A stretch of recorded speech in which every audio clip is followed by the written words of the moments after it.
පොඩ්ඩක් කියනවා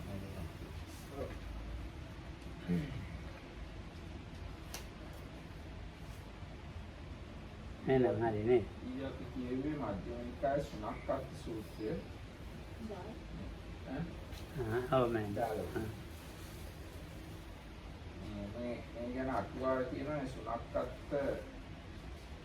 මධ්‍යවිත්‍ය ඇටියට මහාන වෙන්න කලින් බුදුරජාණන් වහන්සේ මේ සූත්‍රය දේශනා කළේ. ඊට පස්සේ ආ මහාන වුණා.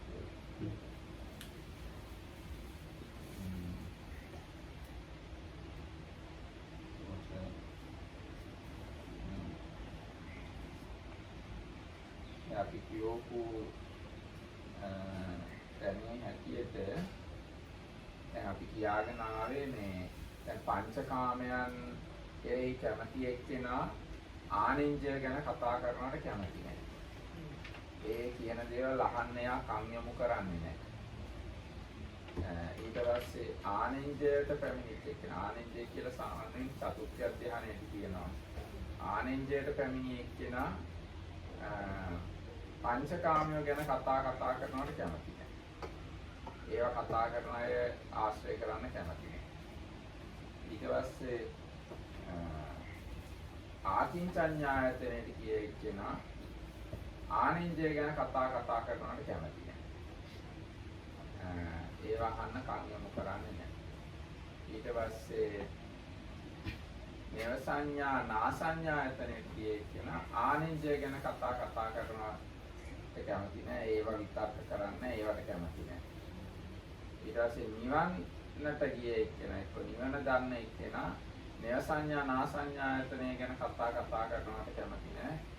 ඒවැ යාගේ හිත පහදින්නේ නිවන ගැන කතා කරනවට තමයි යා කැමති. ඒ ගැන තමයි යාගේ විතර්ක ක්‍රියාත්මක වෙන්නේ. මොන එක කාරණා තමයි මේ අපි කතා කළේ. තව මේකේ වැදගත් කාරණාවක් තියුණා. දැන් සමහරු බුදුරජාණන් වහන්සේ මේ තෘෂ්ණාව උලක් අවිද්‍යාව නිසා මේ චන්දරාගේ ව්‍යාපාදයේ ඇති වෙනවා. ඉතින් ඒවා දුරු කරලා නිවනේ අතිමුක්ත වෙන එක නිවනට යොමු වෙන එක හොඳයි කියලා අහන්න ලැබෙනවා. එහෙම බුදුරජාණන් වහන්සේ කියන එක අහලා ඒ අනුව එයා කල්පනා කරලා කටයුතු කරලා එයා හිතනවා එයා නිවන් දැක්කා කියලා. අදිමානිය නිසා. ඇත්තටම නෙමෙයි. එහෙම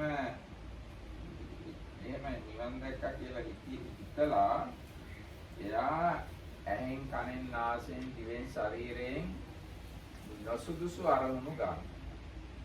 එතකොට එයා අර හිතිය තත්ත්වෙන් පිරීලා ගිහිල්ලා ආයි මේ සිවුරු ඇරලා ගිහි ජීවිතේට උනත් යන්න පුළුවන්.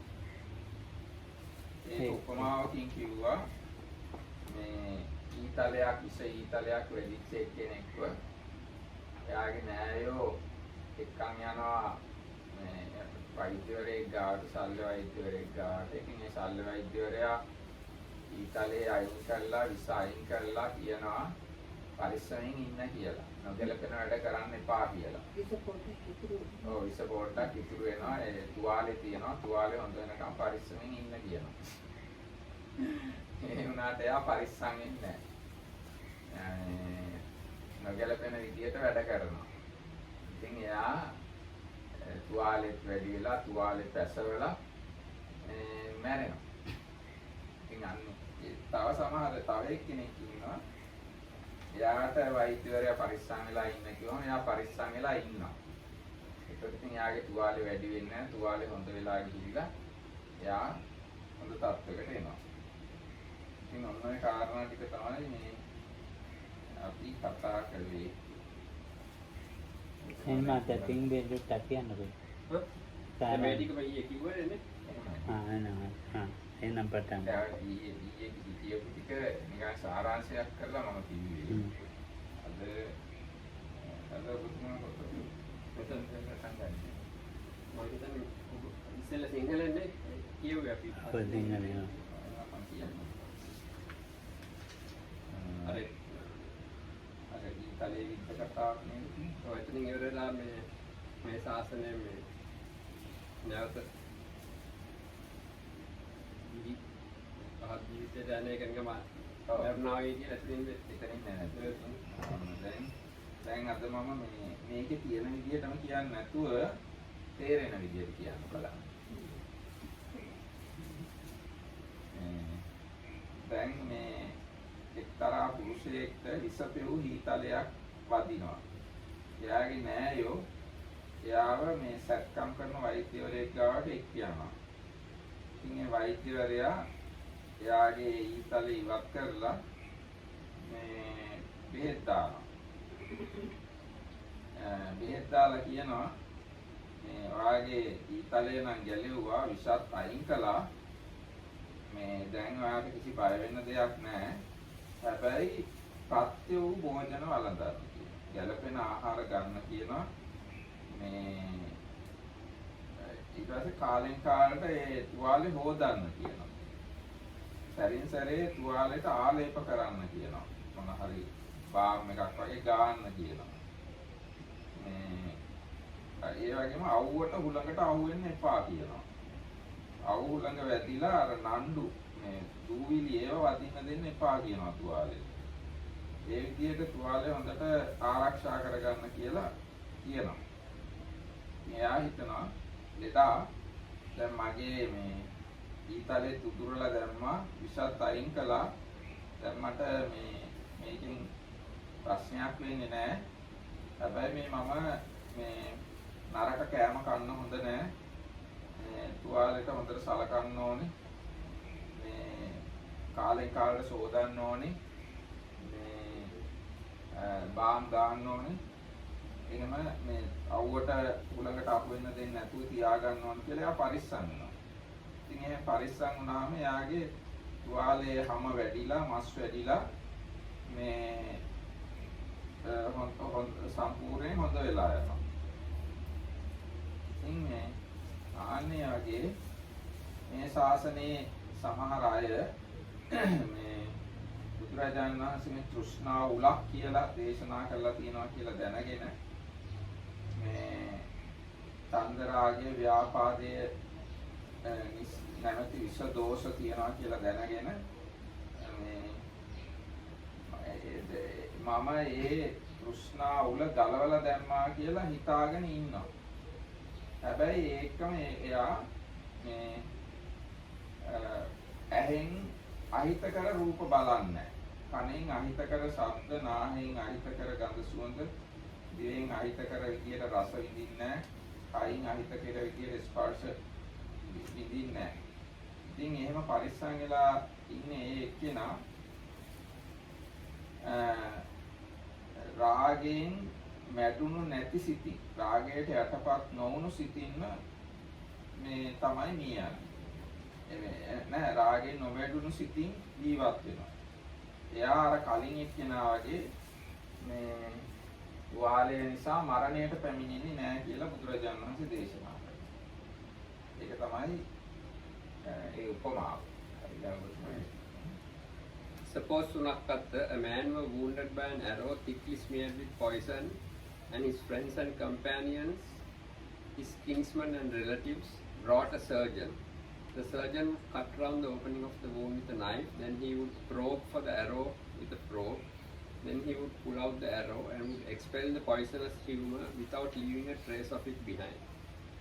Knowing that no trace was left behind, he would say, "Good man, the arrow has been pulled out from you, the poisonous humor has been expelled with no trace left behind, and it is incapable of harming you. Eat only suitable food, do not eat unsuitable food, or else the wound may suppurate. From time to time wash the wound, and from time to time anoint its opening, so that pus and blood do not cover the opening of the wound. Do not walk around in the wind and the sun, or else dust and dirt may infect the opening of the wound. Take care of your wound, good man, and see to it that the wound heals." Then the man would think the arrow has been pulled out and it's incapable of harming me, and he would follow the instructions and eat only suitable food and so forth. Then because he does what is suitable and because no trace was left behind when the foul poisonous humour was expelled, the wound would heal, and because it had healed and was covered with skin, he would not incur death or deadly suffering. So too Sunakkatta, it is possible that some bhikkhu here might think craving has been called an arrow by the recluse. The poisonous humour of ignorance is spread about by desire, lust and ill will. That arrow of craving has been pulled out from me. The poisonous humour of ignorance has been expelled. I am one who is completely intent on Nibbana. Being one who really is completely intent on Nibbana, he would not pursue those things unsuitable for one completely intent on Nibbana. He would not pursue the sight of unsuitable forms with the eye, unsuitable sounds with the ear, unsuitable odors with the nose, flavors with the tongue and tangibles with the body, or unsuitable mind objects with the mind. Because he does not pursue in this way, lust does not invade his mind. Because his mind is not invaded by lust, he would not incur death or deadly suffering. Sunakkhatta දැන් බුදුරජාණන් සුනක්කත්තට කියනවා සුනක්කත්ත මම ඔබට මේ අර්ථය තේරුම් කරන්න මේ අදහස කියන්න මේ උපමාවක් තමයි ඔය කිව්වේ. ඒ උපමාවේ අර්ථය මෙන්න මෙහෙමයි. වනය කියලා කියන්නේ තුවාලය කියලා කියන්නේ සුනක්කත්ත සවැදෑරුම් ආධ්‍යාත්මික ආයතනවලට. ආධ්‍යාත්මික ආයතන අපි දන්නවනේ. ඇස කන නාසය දිව ශරීරය සිත. ඒ ආයතන හය තමයි වනය කියලා කියන්නේ. විසදෝෂයි කියලා කිව්වේ සුනක්කත්ත අවිද්‍යාවට කියන නමක්. සල්ල එනතම උල කියලා කිව්වේ එනත අනු ඊතලේ තමයි තෘෂ්ණාවට නම. ඒසනී කියලා වචනයක් කියනවා. එරහාට ලබන්නේ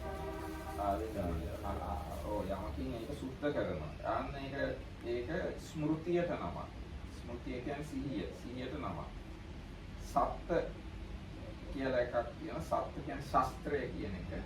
ඒ තුවාලය කපලා මේ විස ඉවත් කරන්න පාවිච්චි කරන එක සැත කියන එක.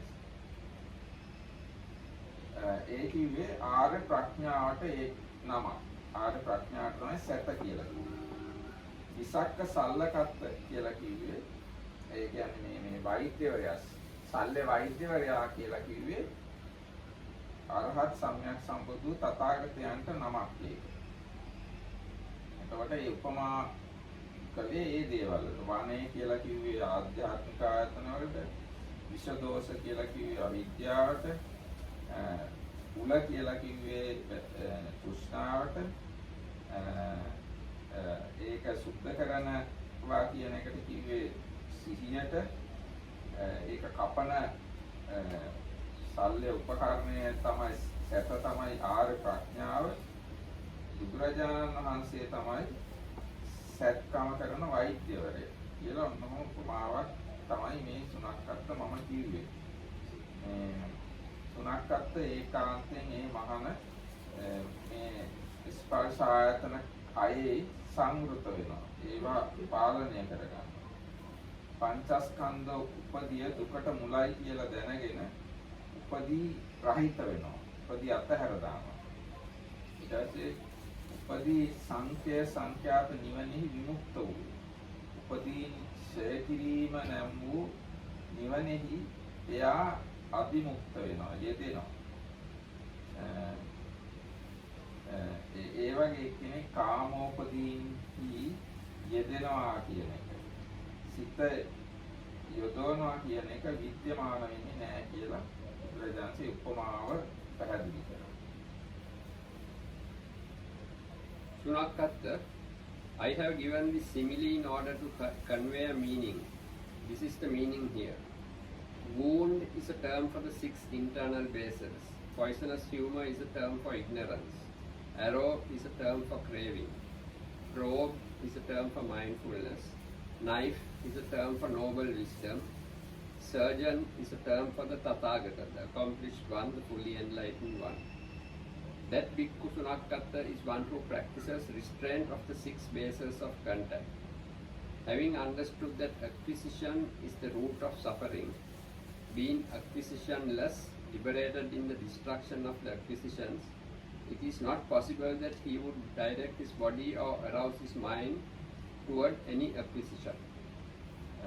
සුනක්කත් යම්සේ වර්ණ සම්පන්න වූ ගන්ධ සම්පන්න වූ ගන්ධ කියන සුවඳ රස සම්පන්න වූ මිහිරි පෑන් පිරු කස්තලියක් ඒ කියන්නේ කස්ලෝ කියලා ලෝහ වලින් හදපු පාත්‍රයක් තියෙනවා ඒ පාත්‍රයේ හැබැයි හලාහල විෂ මිශ්‍ර කරලා තියෙනවා එතකොට ජීවත් වෙන්න කැමති සුවය කැමති මැරෙන්න කැමති නැති දුකට පිළිකුල් කරන එක්කෙනෙක් එනවා සුනක්කත්වයා ඒ ගැන මොකද හිතන්නේ ඒ පුරුෂයා මේ මම මේ පානය කොට මරණයට හෝ මරණය වගේ දුකකට පැමිණෙනවා කියලා දන්නවා නම් ඒ මිහිරි පෑන් පිරු ඒ පාත්‍රය නැත්නම් ඒ පෑන් භාජනය බොනවද කියලා මම මේ ලස්සන භාජනයේ දාලා තියෙන මේ හලාහල විෂ දාපු පෑන් බිව්වහම මැරෙනවා කියලා දන්නවා නම් එයා ඒව බොනවද කියලා බුදුරජාණන් වහන්සේ සුනක්කත් කියනවා එහෙම කියන්නේ නෑ ස්වාමීන් වහන්සේ. ඒ වගේම සුනක්කත් යම් භික්ෂුවක් මේ ස්පර්ශ ආයතන හයේ සංවෘත වුණා. ස්කන්ධ උපදිය දුකට මුලයි කියලා දැනගෙන උපදි රහිත වූ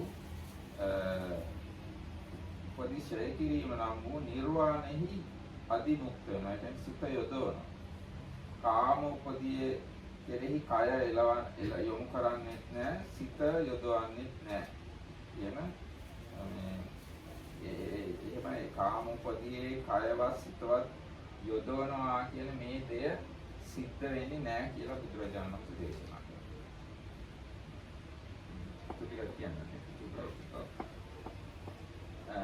තවත් උපමාවක් තියෙනවා. සුනක්කත් ක්‍රූර විෂ ඇති ආසි විෂයෙක් කියන්නේ ඉතාම විෂ තියෙන නාගයෙක්.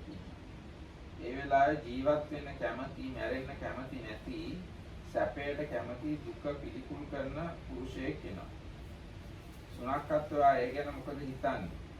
ඒ පුරුෂයා මේ සර්පයා විසින් මාව දෂ්ට කළාම මරණයට හෝ මරණය බඳු දුකකට හෝ පැමිණෙනවා කියලා දැන ඒ ගෝර විෂ තියෙන සර්පයාට අත හෝ ඇඟිල්ලක් හෝ යොමු කරනවාද නැත්නම් අල්ලන්න හෝ යනවාද ඒ සර්පයාව කියලා. ඒකට සුනක්කත් කියනවා එහෙම වෙන්නේ නෑ බුදුරජාණන් වහන්සේ. ඒකට බුදුරජාණන් වහන්සේ දේශනා කරනවා සුනක්කත් ඒ වගේම ඒ මහන මේ ස්පර්ශ ආයතනයන්හි සංවෘතකාරී වූ ස්පර්ශ ආයතන වල සංවෘත වෙනවා. ඒ කියන්නේ ඒවා පාලනය කරගෙන ඉන්නවා වගේ කියන්නත් පුළුවන්. ස්කන්ධ උපදිය දුකට මුලයි කියලා දැනගෙන උපදි රහිත වෙනවා. උපදි රහිත වූ නිර්වාණෙහි යෙදෙනවා. නැත්නම් යොමු වෙනවා නිර්වාණයට. කාමෝපදී කයවත් සිතවත් එළවන්නේ නැහැ, යොමු කරන්නේ නැහැ කියන මේ කරුණ දක්නට ලැබෙනවා. භාග්‍යවතුන් වහන්සේ මේ වදාළසේක. සතුරු සිත් ඇති සුනක්කත් ලිච්ඡවී පුත්‍ර යා භාග්‍යවතුන් වහන්සේගේ භාෂිතය අභිනන්දනය කළේ. සුනක්කත් පුත්‍රජාන්සේගේ මේ දේශනාව ගැන බොහොම සතුටු වෙනවා. මේක සුනක්කත් මහාන වෙන්න කලින් බුදුරජාණන්සේ යාට දේශනා කරපු සූත්‍රයක් කියලා අටුවාව කියලා. Suppose Sunakatta there were a bronze cup of beverage possessing a good color, smell and taste, but it was mixed with poison. And a man came who wanted to live, not to die, who wanted pleasure and recoiled from pain. What do you think, Sunakatta? Would that man drink that cup of beverage, knowing if I drink this I will incur death or deadly suffering? No, Venerable Sir.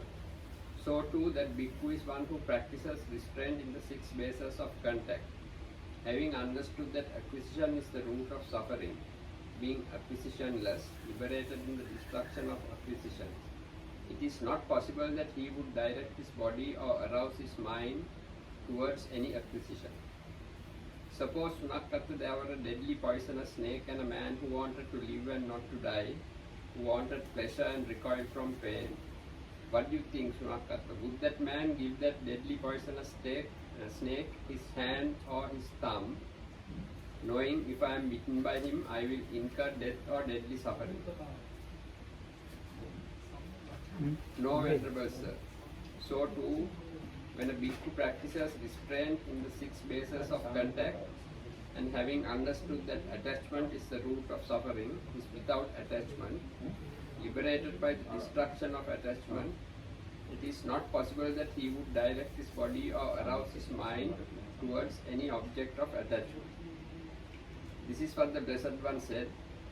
Sunakatta, son of the Lichavis, was satisfied and delighted in the Blessed One's words. So this sermon was told to Sunakatta before he ordained as a monk. පස්සේ මහාන වුණා. Well, පස්සේ මහාන වෙලා. ඉවරයි නේද? ඉතින් මේක බලන්නකො ඉතින් බුදුහාමුදුරුවෝ ළඟ හිටලා බුදුහාමුදුරුවොත් එක්ක ගිහිල්ලා වැඩක් වෙලා නැහැ. ඉතින් බුදුහාමුදුරුවෝ කියලා සැක. ඈ මේ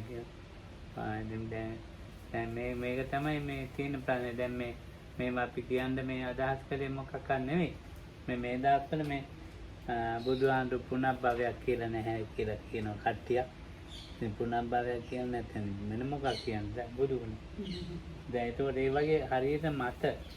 ඉතින් ඒ නිසා තමයි මේ සූත්‍රේ පටන් ගන්න හේතුව.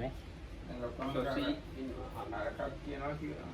Sunakatta, though he associated with the Buddha, කොරක්වත් නෙමෙයි මොකක්ද අර බුදුරජාණන් වහන්සේට අභියෝග කළේ. ඔව් ඒක අපි දැන් හෙට කියමුනේ. කාටද කියන්නේ මම? so Sunakatta, though he associated with the Buddha, see what happened to him. Even though he was a close associate, and he ended up the way he did. So the reason why we chose to discuss this sutra is these days also there are, for example, people who claim regarding the Buddha's teaching that the Buddha never talk about rebirth or rebecoming. And so what else could the Buddha teach about connection with his teaching? So there are various such views and opinions expressed in the present time regarding the Dhamma. ඉතින් අපි තව සූත්‍රයක් තියෙනවා උදුම්බරික සියනාද සූත්‍රය. ඒක නෙවෙයි ලකුණු පාටික සූත්‍රය කියන්නේ. පාටික සූත්‍රය. පාටික සූත්‍රය තමයි අර සිද්ධිය සිද්ධ වෙන්නේ. ඒ කියන්නේ යා කියනවා බුදුරජාණන් වහන්සේ ප්‍රාත්‍යාරය කරන්න එක යොදුනක් දුර දෙනවා නම් මමත් වෙනවා ඒ වගේ කියලා. ඒකේ සාරාංශය කියන්නේ? ඒ කියන්නේ මේ බුදුරජාණන් වහන්සේට අභියෝග කරනවා මටත් බුදුරජාණන් වහන්සේට වඩා වැඩියෙන් ඉර්ධි කරන්න පුළුවන්. ඒ පාටික පුත්‍රයා කරාමත්. ඊට පස්සේ බුදුරජාණන් වහන්සේ කියනවා ඒ අදහස අතහරින්න නැතුව එයාට එන්න බෑ කියලා. ඉතින් බැරි වෙලාවත් එයා ඒ කියලා ආවොත් එයාගේ ඔළුව අත් කඩකට පුපුරයි කියලා බුදුරජාණන් වහන්සේ අදිස්ථාන කරනවා එයාට නැගිටින්න තැනින් ඉඳන් ඉන්න තැනින් නැගිටින්න බැරි වේවා කියලා. ඒක අකුවාරේ කැල්ල කියන්නේ. ඉතින් එයාව අනිත් අය ඇදගෙන යන්න හැදුවත් එයාට නැගිටින්න බැරි වෙනවා. ඉතින් සුනක්කත් එයාට ගිහින් කියනවා මේ මම බුදුරජාණන් වහන්සේ ගාම ඉන්න කෙනෙක් වා බය වෙන්නේ නැතුව කියන්නේ කියලා සුනක්කත් ගිහිල්ලා එයා උනන්දු කරනවා බුදුරජාණන් විරුද්ධව කතා කරනවා. ඉතින් ඊට පස්සේ මොකද වෙන්නේ? සාරාංශය ඔක මධ්‍යම නිකායේ නෑ මේ පාටික සූත්‍රයේ දීගනිකයි. ඔව් ඒක තමයි. ඉතින් බුදුරජාණන් වහන්සේ ඉර්ධිත් මිනිස්සු ඔක්කොම ඉතින් මේ ඉර්ධි බලන්න එකතු වෙනවා. දැන් මෙයාත් ඉර්ධි කරනවා බුදුරජාණන්සෙත් ඉර්ධි කරනවා කියලා කියනවා. ඉතින් මෙයාට නැගිට ගන්නවත් බැරි වෙනවා. බුදුරජාණන් ඉතින් අර ගොඩක් පිරිස එකතු වෙලා ඉන්න හින්දා ඒගොල්ලන්ට ඉර්ධියකුත් පෙන්නලා අහසින් වටිනවා.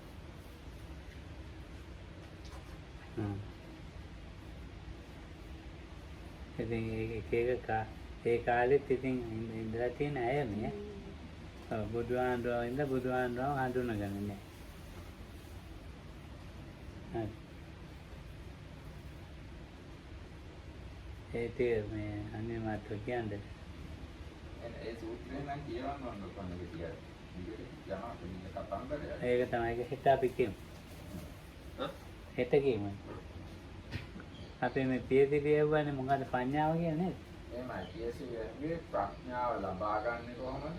ප්‍රඥාවේ ලක්ෂණ මොනවද? ඔව්. ඉතින් උත්තර දුන්නා ඒක. ගියා දුන්නා? නෑ නෑ. කිව්වේ නෑ. නැබැයි. මම මේ තමරක් ඉඳලා තියලා යන්න ගියා. දැන් පඤ්ඤාව කියන්නේ මේ සීල සමාධි දෙකේ එකතුවකින් හැදෙන්නේ. So the question was, how does one acquire wisdom, obtain wisdom, and what are the characteristics of wisdom? ඔව්. ඉතින් දැන් අහපු එක නෑනේ මට. ඒ අහලා තියෙන පඤ්ඤාව හැදෙන්නේ කොහොමද? ඒකේ මොකද්ද ප්‍රතිපදේ කියලා. ඒකේ ලක්ෂණ මොනවාද? ලක්ෂණ කියලා. ඉතින් පඤ්ඤාව කියන එක හැදෙන්නේ සීලේ හුඟක් තියෙන්න ඕනේ. ඒකේ සීලෙන් හැදෙන්න ඕනේ සමාධිය. සමාධියේ ඵලය තමයි පඤ්ඤාව. So, කිව්වනේ නේද? So, for wisdom to arise, first there has to be a strong base of virtue, and based on that virtue, concentration is developed, and wisdom is the result, consequence of having strong concentration මේ based on virtue.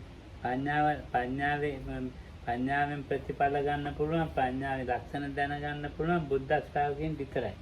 සුත්තව ආර්ය ශ්‍රාවකයන් නෑ විතරයි. So who can really know the characteristics of wisdom, and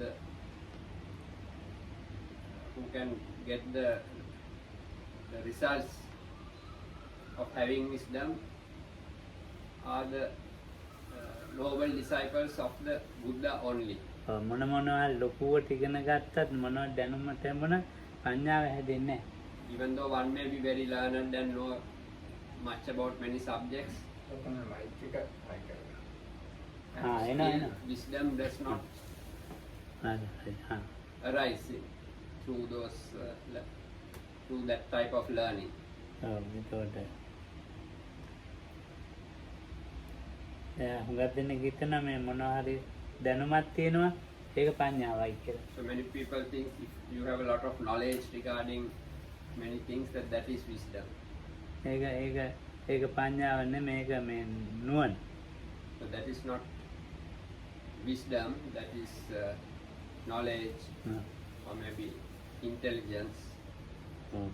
දැන් අපි කියමු මේ කනුවට තියෙන බර ප්‍රමාණය ඉංජිනේරුවෝ දන්නවා. For example, this column here which is holding up the roof, the engineers know the structure of it and how much it weighs, for example.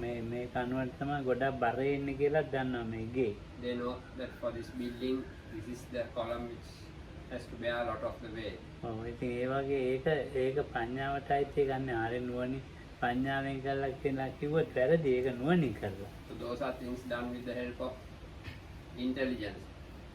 Because wisdom has nothing to do with things like that. පඤ්ඤාව හැදෙන්නේ ගුණධර්මත් එක්ක සීල තමයි. Wisdom is something which arises together with spiritual and positive qualities, with good qualities, wholesome qualities.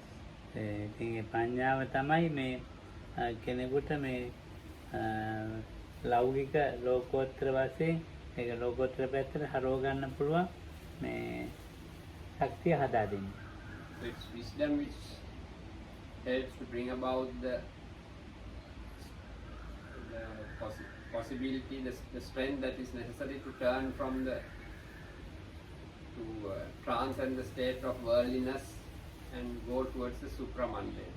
අපි කියමුකෝ මේ ඒ පඤ්ඤාවේ තියෙනවා තමයි ස්කන්ධයේ තේරුම් ගැනීම. For example, one of the things inherent in wisdom or characteristics is the ability to understand the aggregates. ධාතුන් තේරුම් the ගැනීම. aggregates which constitute a living being. Then to understand the elements, ආයතනයන් තේරුම් ගැනීම. the sense bases, ඔව් to එතකොට understand the sense bases. මේ ඒවා පඤ්ඤාවෙන්.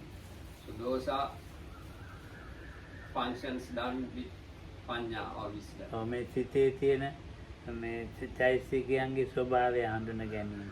To learn to see and recognize the characteristics of the mental factors which are in the mind. ඔව් මේ චෛතසික මේ විදිහට එකතු වුණා මේ අකුසල ලැබෙනවා. මේ චෛතසික දැන් බුදුහාමුදුරනේ දැන් ඔය පෙරක අභිධර්මයට කැමති නැහැනේ. Penakaya? අභිධර්ම වලට කැමති නැහැ. ඒක මේ බුදුහාමුදුරගේ එක නෙවෙයි කියලා කියනවා.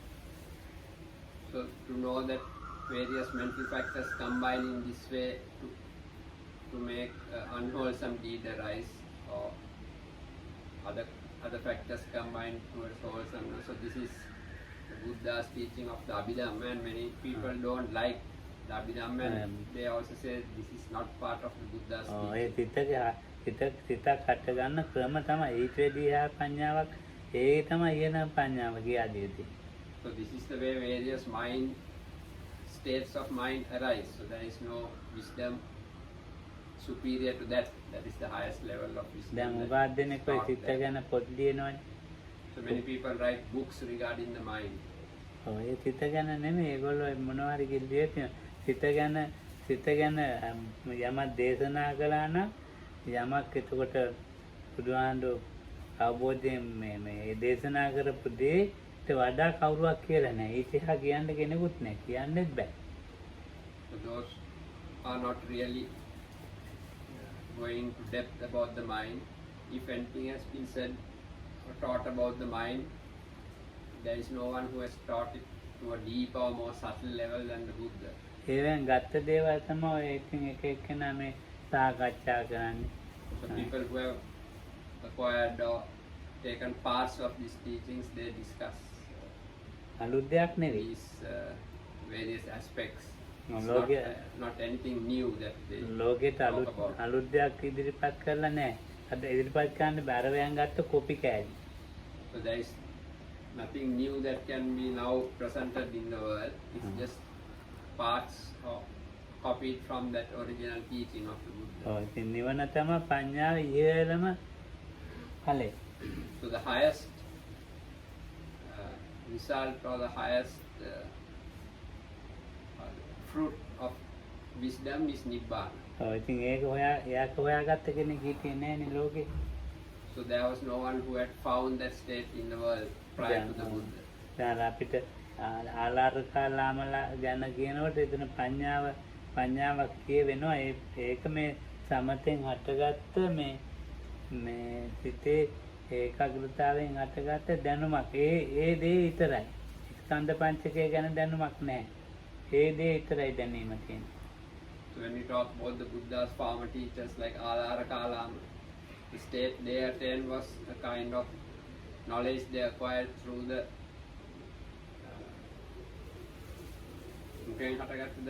ස්කන්ධ ඔව් Huh? ඔව් With developing one-pointedness of the mind, some knowledge they acquired through that. ඔය It ස්කන්ධ didn't go පංචකේ beyond that. They didn't have knowledge concerning the 5 aggregates and things like that. ස්කන්ධ පංචකේ කොටසක් අරගෙන ඒ කොටසක වැටීමක් තියෙන්නේ නැති සම්පූර්ණ නෙමෙයි. So they would have had some knowledge of some part of the 5 aggregates ඔව් and made use of that knowledge. They didn't have a complete understanding of the whole process and the whole හැබැයි 5 aggregates. ස්කන්ධ පංචකය කියලා දන්නේ නැහැ. Nor did they have an idea of the 5 aggregates. They didn't know it was. ඒක ආත්මයක් එක්ක තමයි යෙදිලා තියෙන්නේ. They ආත්මය knew. They didn't consider it as just the aggregates, but their understanding of it was connected to a belief in a soul. ඔව් ඉතින් මේ ආත්මයක් එක්ක යෙදිච්ච කතාවක් නෙමෙයි මේ බුදුහාමුදුරු දේශනා කරන්නේ. So the Buddha's teaching is not something which explains this process in the context or in connection with the self or the soul. ඔය ස්කන්ධ පංචකයේම විවිධත්වය. It shows the variations and various aspects of the five aggregates. ඔය ඒකේ ඒ විවිධත්වය තුළ හටගන්න දේවල්. And the various phenomena which arise within these aspects of the aggregates. ඉතින් ඒක ඉතින් The බුදුහාම variety of manifesting the aggregates. ඉහළම තේරුම ඉතින් සතිපට්ඨානෙ වඩලා උද්‍යත්තගාමිනී පඤ්ඤා කියන්නේ එතෙන්ට එනවා නම් ඉතින් ඒක ලොකු පඤ්ඤාවක්. So if one practices the Satipatthana, the foundations of mindfulness, and arrives at the state called of arising and passing away, that is a very high level of wisdom. ඒක ඉතින් හින්ද කිව්ව මේ සම්පජාඤ්ඤය. සම්පජාඤ්ඤය කියන්නේ පඤ්ඤාවේ මේ මූල ආරම්භය වගේ. So to acquire this, the Buddha taught or advised people to practice and to remain in this state of clear awareness. ඔව්. So this sampajana or clear awareness is like the beginning or the first steps of wisdom. ඔව් දැන් හැමදේම සම්පජාඤ්ඤයෙන් කරන්න කියලා කිව්වා. And everything, any thing that was performed was asked to be done with this in this state of clear awareness. ඔය සම්පජාඤ්ඤය එන්න ඉතින් මෝරනවා. So then this clear awareness which by little develops.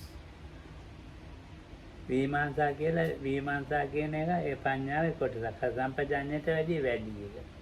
Then the state called investigation or vimansa is also a part of wisdom. That's at a higher level than that what is called clear awareness. ඔව් ඒකට ඊට පස්සේ දැන් ඔය ඉන්ද්‍රිය ධර්ම වල පඤ්ඤාව කතා කරනවා. Then in the context of the five spiritual faculties also there is wisdom mentioned. දැන් බොජ්ජංග වල කතා කරනවා. Or in the context of the enlightenment factors.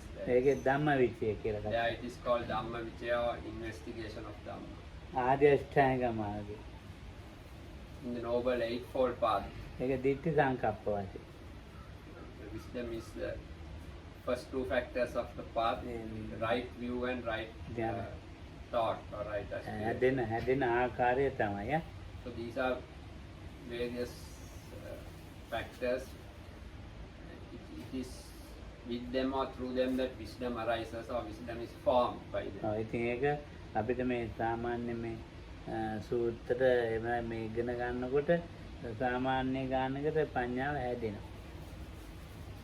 So other than that, by studying of the text and the sutras, to some extent, wisdom also arises. ඔව් එතකොට ඒක සාමාන්‍ය ලෝකේ අනිත්‍යයට වඩා හොඳට තේරෙන මේ බෞද්ධ අපි ආර්ය ශ්‍රාවකයෝ කියලා කියන්නේ මෙයාට හොඳට ඒක වැටහෙනවා මේ කියලා තියෙන්නේ අර පඤ්ඤාව ක්‍රියාත්මක වෙලා ටික. So when wisdom begins to activate, then the person who is called Arya Savaka or the noble learner ඔව්. understands more than the average person regarding these teachings. ඔව් සුත්තවා කියලා කියන්නේ සුත්තවා ආර්ය ශ්‍රාවක. Suttava Arya Savaka ඔව්. is the term mentioned for the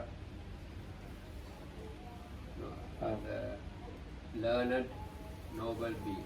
බෞද්ධ කියලා කියන්නේත් ඒකනේ. ඒ බෞද්ධත් මේ ධර්ම ගැන හොඳට තේරුමක් තියෙනවා. මේ The ඉඩ Pali කඩන් term ගැන Bausuta මේ means දැනුමක් නෙමෙයි. someone who is learned, it means in connection with this Dhamma, not learned in other subjects. or in නොඑන්නෝ other කියලා context. දැනුමක් තියෙන ඒක නෙමෙයි බෞද්ධවට එන්නේ. ඒකට බුරුමෙන් කියා දෙනවා සුජී පුබ්බ කියලා. බුරුම භාෂාවේ බෞද්ධ කියන එක සුචි පුබ්බ කියලා තෝරලා දෙනවා. That's the expression used for that word in Burmese. ඒක කියන්නේ සුනේය අහන්න කියන. සුයන්නේ. It means first one has to hear about or listen to the teaching, චින්තේය. උචි චින්තේය හිතන්න කියලා කියනවා. and then to contemplate what one has heard, උච්චේ ප්‍රශ්න කරන්න කියලා කියනවා. and then to question regarding it, ඒ ප්‍රකාශ කරන්න කියනවා.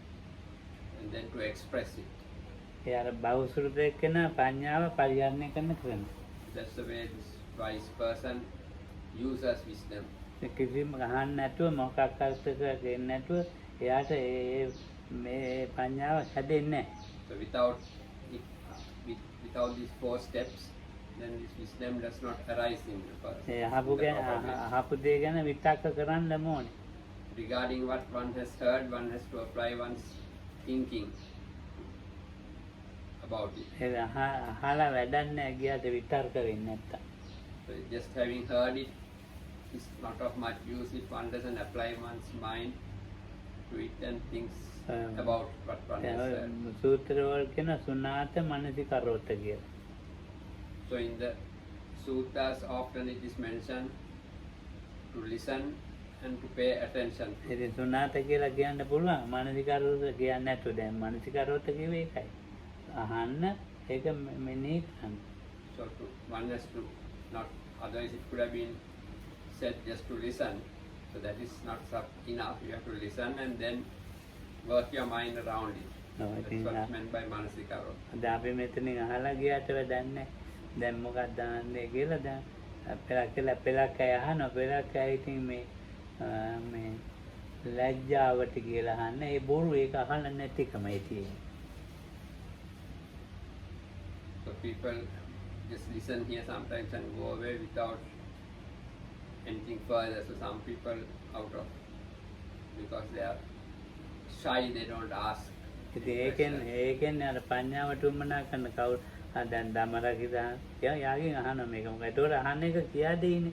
නැත්තම් ඉතින් අපිට එන්නේ නැහනේ. ඒ So unless one ධර්මතාවය is asked, there is nothing to explain about. If someone asks, then regarding that, the person who teaches will elaborate on it. ඔය ඒක ඉතින් අපිට අධ්‍යාපනයෙන් මේ පොත්පත් වලින් තිබෙන්නේ ඊළඟට ප්‍රායෝගික අනිත් එක. So the next thing is to apply things what one knows in practical life. ඔය ඒක Very ඉතින් practical. ඒක තමයි භාවනා කියන්නේ. That is what is the practice of meditation is about. භාවනාවේ ඉතින් එයාටම ගියාම මේ පඤ්ඤාවෙන් එතකොට පඤ්ඤාව අලුතෙන් හදන්නේ පඤ්ඤාව ඒකෙන් වැඩෙන. So when one goes through the practice of meditation to the higher levels, then within that practice, wisdom develops. ඔය ඇති ඉතින් අනේ පියද මොකක්ද තේරිට ඇති කියලා කියන්නේ දමලා කිව්වා.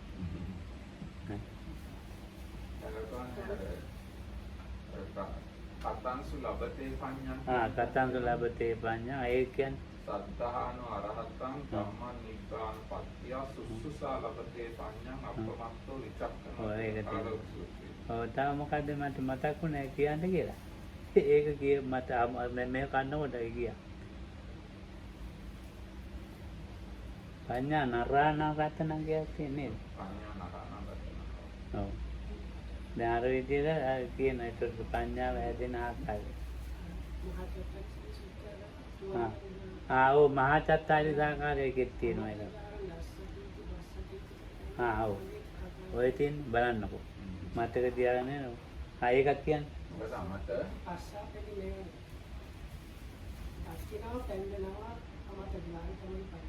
ඔව්. හරි ඒක චත්තාරි සාකාරය තියෙන්නේ. ඒකත් දැන් තව විනාඩි දෙකක් තියෙනවා කියනමුද ඉංග්‍රීසියෙන්? මේ ආලෝක සූත්‍රයේ තියෙන්නේ ආලෝකයේ අක්ෂය හා ප්‍රඥාව ලබන්නේ කොහොමද කියලා. ඒක බුදුරජාණන් දේශනා කරන සුසුසා ලබතේ පඤ්ඤා.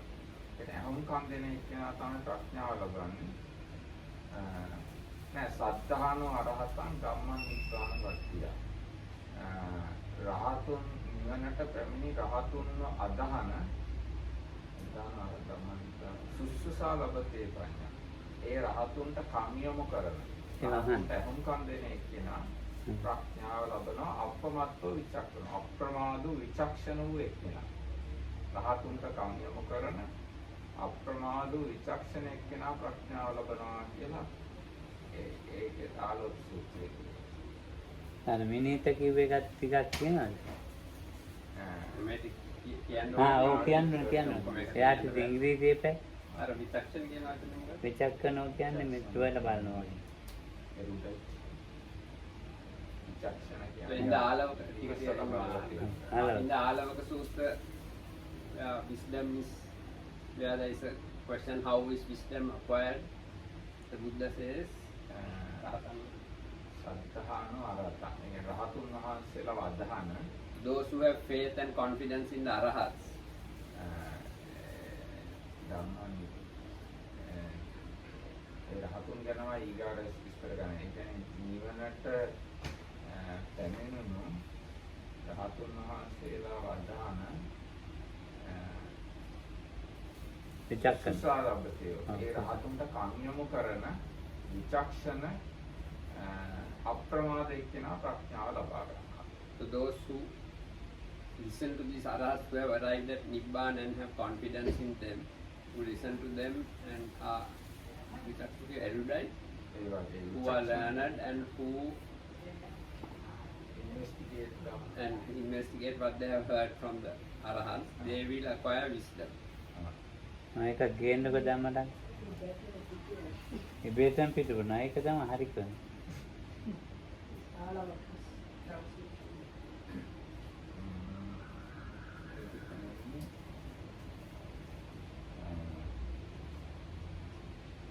කතංසු ලබති පඤ්ඤා. How is it one gains true wisdom? Confident in the worthy ones, Dhamma taught for attaining Nibbana, one gains wisdom through wanting to hear it, heedfulness and application. හරි. ඒක කිව්ව නේද? නැති වෙනන්ද නේ. එහෙනම් තෙරුවන් තන්නේ. එනිත කියන පොත ගෙනාවේ නෑ? ඈ? So I was saying this, maybe it's in other places, but in the Great 40th Sutta in Majjhima Nikaya commentary, they have explanation about wisdom, if I remember, and they call it the thing that sees and shows the doors to deathlessness is what is called Panya. Experiential. මේක සිංහලෙන් කියන්නකො මට මොකක්වත් තේරුන්නේ නෑ. ඒකේ තියනවලු මේ පඤ්ඤාව කියන්නේ ඒකේ අටුවාවෙම කියන්නේ. ඔව්. කමෙන්ට් එක. යම තත්තාලි දන්නවනම් දකින්නවනම් මේ නිවනට දොරටුව ඒකට තමයි පඤ්ඤාව කියන්නේ. හරි. ඒ ප්‍රැක්ටිකල් හොඳයි තේරුණා.